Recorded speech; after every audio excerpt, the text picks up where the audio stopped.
বিগত সিলেট সিটি কর্পোরেশনের নির্বাচন, তাদের দলীয় পক্ষ থেকে এমন একজন প্রার্থীকে মনোনয়ন দেওয়া হলো যাকে কিনা আপনারা, যেই লোক কিনা আপনাদের এই অঞ্চল থেকে নির্বাচন করার জন্য দীর্ঘদিন থেকে লবিং গ্রুপিং করতে করতে একটা পর্যায়ে আপনারা তাকে ছুঁড়ে ফেলে দিয়েছেন। যেই জিনিসকে আপনারা গ্রহণ করেন নাই তাকে সিলেট শহরের মানুষের উপরে চাপিয়ে দেওয়া হয়েছিল। কিন্তু এই দেশের নেতৃত্ব বাছাইয়ের একমাত্র পদ্ধতি হলো নির্বাচন।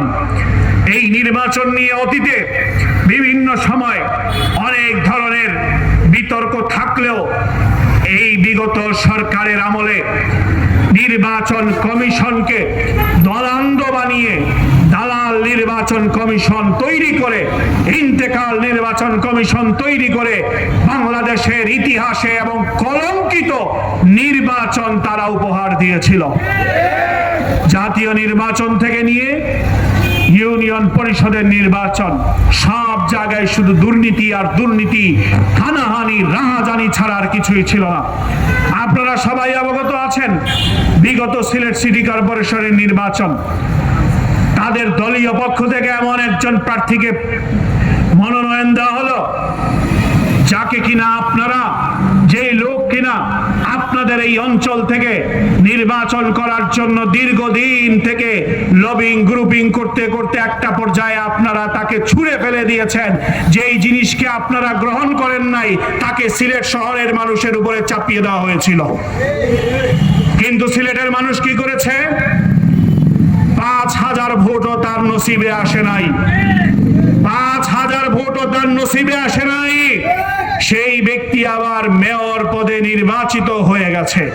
নির্লজ্জের মতো একটা বছর ওই চেয়ারে বসেছেন।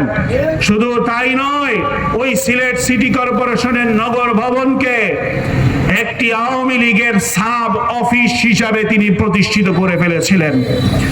আজকে ওনারা কোথায় আছেন?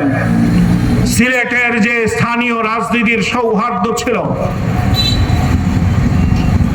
স্বাধীনতার পর থেকে নিয়ে সেই সৌহার্দ্যকে তিনি ভঙ্গ করেছেন, তিনি নির্লজ্জতার সাথে কলঙ্কিত করেছেন। তিনি ৫ আগস্ট এবং তার পূর্বে তার ছত্র ছায়ায় ছাত্রলীগ যুবলীগ সিলেটের সাংবাদিক আবু তুরাবকে হত্যা করেছে। তার ছত্র ছায়ায় পুলিশ গুলি করেছে।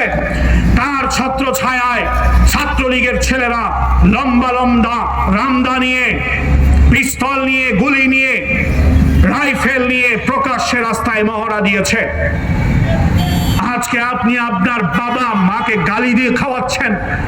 জনগণ আজকে আপনার বাবা মাকে তুলে গালি দিচ্ছে। একজন সুসন্তান যদি আপনি হতেন, আপনার কর্মকাণ্ডের কারণে আপনার শুধু বাবা মা নয়, আপনার পুরো গোষ্ঠী দোয়া পেত জনগণের।